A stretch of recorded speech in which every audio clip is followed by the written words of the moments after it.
Hey, we're back. All right, so I messed up my camera. It's just a little messed up. It should be getting better. It's condensation on the lens. It seems like it's gonna take a minute to recover. So that's why I haven't been making videos. But I learned about something that's a little unsettling. So there's these things called magicians, and I used to be a magician, which is what scares me. So a magician is someone that is very, very powerful with the force, you might call them. Yeah. So, putting aside that little misspeak, what a magician is, there's someone who is self-actualized, and I guess that makes me derealized. So I don't remember who I am. I have some kind of amnesia about myself. Which is funny because I seem to have both kinds of amnesia, where I can't make memories and I forgot all my other memories, so I just live in the present moment. And so, a magician. What do I know about magicians? They're rather rare. I'd say they make up less than 1% of the population. But if they don't make up less than 1% of the population, they make up a third of the population. And that's really something to take into consideration. But they're called magicians because they have their throat chakras open. They've mastered all of the basic elements, and they've moved on to having mastered the element of ether. And when I think of a magician, I think of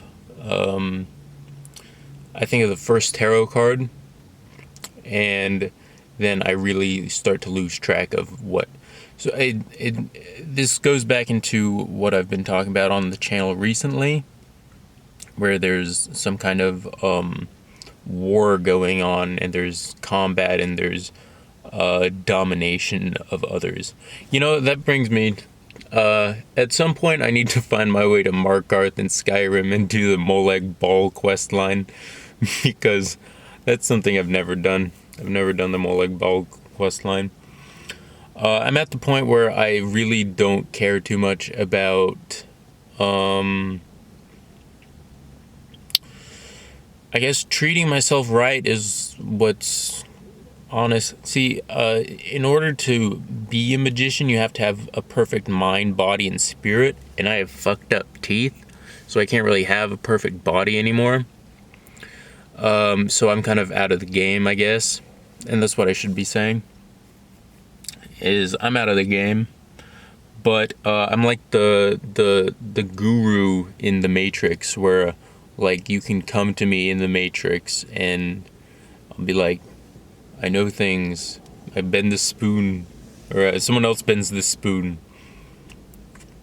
Man, I really hate what happened to my camera. That's so fucking shitty. I left it out in the cold. Hey, my name's Liam of Bishop Vlogs. Don't forget to like, comment, and subscribe for the YouTube algorithm. So back to magicians. Obviously, I'm currently a schizophrenic. I'm not entirely sure what that has to do in relationship to magicians, but it could be that it was someone who was a magician. I don't know. But it could be I've had this reoccurring thought that there are a limited amount of positions for being a god. So there are minor deities that walk around town, just do that 1% population, which is different from the 1% of population that's schizophrenic. And they hold power. They hold some amount of capacity to do supernatural things. And yeah, that's really what a magician is. They do things that are supernatural, and they're really good with the word. And when I say the word, I obviously mean Jesus in a Gnostic sense, where it's like the law, where it's your tongue, which is why I love Skyrim so much, because it's just like, Skyrim's the best role-playing game because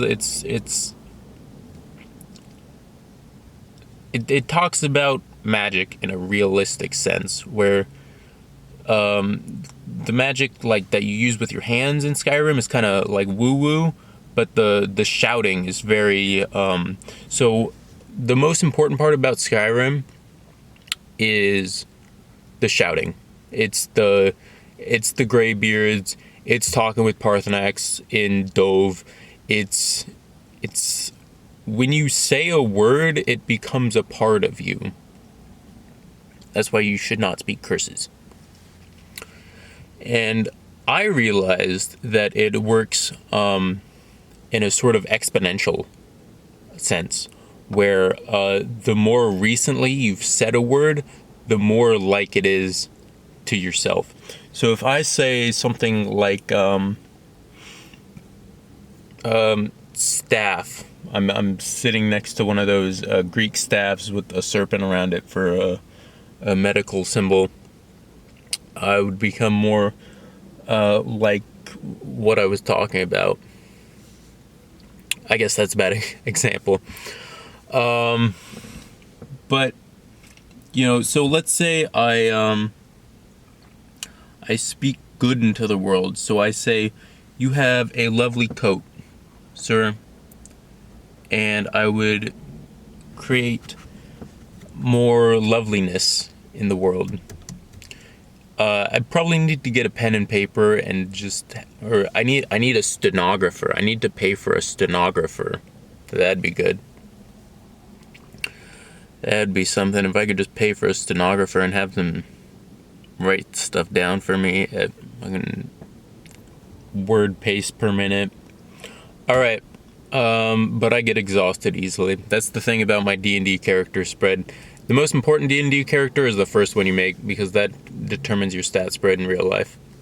At least it was for me, because I chose like 3 endurance, and I have awful endurance.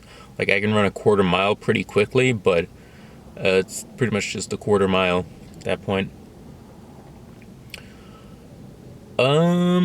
Yeah.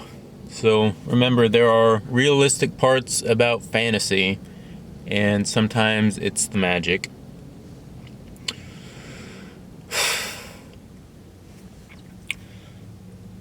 Thanks for watching my YouTube channel. My name's Liam, like I said, of Bishop Vlogs. Remember to like so other people can see the video, comment on what you thought was interesting, and subscribe so you can keep seeing my pretty little face.